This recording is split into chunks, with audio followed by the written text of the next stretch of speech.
പ്രേക്ഷകരെ നിഗൂഢതകളുടെ നൂൽക്കെട്ടിലാക്കുന്ന രേഖാചിത്രം. അവതരണത്തിലെ പുതുമയാണ് കയ്യടി ഏറ്റുവാങ്ങുന്നത്. Jofin T Chacko the priest എന്ന ചിത്രത്തിന് ശേഷം സംവിധാനം ചെയ്ത ചിത്രമാണ് ആസിഫ് അലി, അനശ്വര രാജൻ, ബിജു മേനൻ എന്നിവർ കേന്ദ്ര കഥാപാത്രമായി എത്തിയ രേഖാചിത്രം. ചിത്രത്തിന്റെ ഭാഗത്തുനിന്നും പുറത്തുവന്ന ട്രെയിലറിൽ കൊളുത്തുവിട്ട ചില തരിമ്പുകൾ മാത്രം മതിയായിരുന്നു ചിത്രം കാണാനുള്ള പ്രതീക്ഷ നൽകിയത്.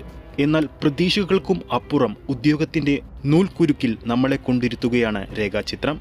രേഖാചിത്രം തുടങ്ങിക്കഴിഞ്ഞാൽ ശ്രദ്ധ മാറ്റാൻ തോന്നാത്ത വിധം പ്രേക്ഷകരെ പിടിച്ചിരുത്തുന്ന ഒരു ഘടകം സിനിമയിലുണ്ടെന്ന് തീർച്ച തന്നെയാണ്. സസ്പെൻഷൻ ലഭിച്ച് പണിഷ്മെന്റ് ട്രാൻസ്ഫർ കിട്ടി മലപ്പുറത്തേക്ക് എത്തുന്ന ഒരു പോലീസുകാരൻ. അയാൾ എത്തിപ്പെടുന്നത് നിഗൂഢതകൾ ഒളിപ്പിച്ച ഒരു ശവക്കുഴിയിലേക്കാണ്. ആ രഹസ്യങ്ങൾ ചുരുളഴിക്കാൻ അയാൾ നടത്തുന്ന യാത്രയാണ് രേഖാചിത്രം. വർഷങ്ങൾക്ക് മുമ്പ് നടന്ന ഒരു കൊലപാതകം, അജ്ഞാതമായി ആ മൃതദേഹത്തെക്കുറിച്ച് നടത്തുന്ന അന്വേഷണമാണ് ചിത്രത്തെ മുന്നോട്ട് നയിക്കുന്നത്. രേഖാചിത്രത്തിന്റെ ആദ്യ ഷോ കഴിയുമ്പോൾ തന്നെ ചിത്രത്തിൽ നിന്നും എങ്ങുനിന്നും മികച്ച അഭിപ്രായങ്ങളാണ് കേട്ടുവരുന്നത്.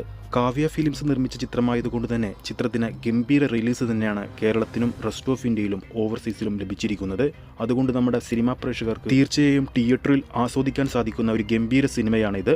പ്രേക്ഷകരെല്ലാവരും തീർച്ചയായും ഈ ചിത്രം തിയേറ്ററിൽ തന്നെ പോയി കാണുക. ആരൊക്കെയാണ് ഈ ഒരു സിനിമ തിയേറ്ററിൽ പോയി ഇതിനോടകം തന്നെ കണ്ടു കഴിഞ്ഞിട്ടുണ്ടെന്ന് താഴെ കമന്റ് ചെയ്യാൻ മറക്കരുത്. ഈ ഒരു വീഡിയോ ഇഷ്ടപ്പെട്ടിട്ടുണ്ടെങ്കിൽ വീഡിയോ ലൈക്ക് ചെയ്യാനും ചാനൽ സബ്സ്ക്രൈബ് ചെയ്യുന്ന കാര്യം കൂടി പരിഗണിക്കുക. ഫേസ്ബുക്ക് പേജിലൂടെയാണ് ഈ ഒരു വീഡിയോ കാണുന്നതെങ്കിൽ ഫേസ്ബുക്ക് പേജ് ഫോളോ ചെയ്യുക. അടുത്തൊരു അപ്ഡേറ്റുമായി നമുക്ക് കാണാം.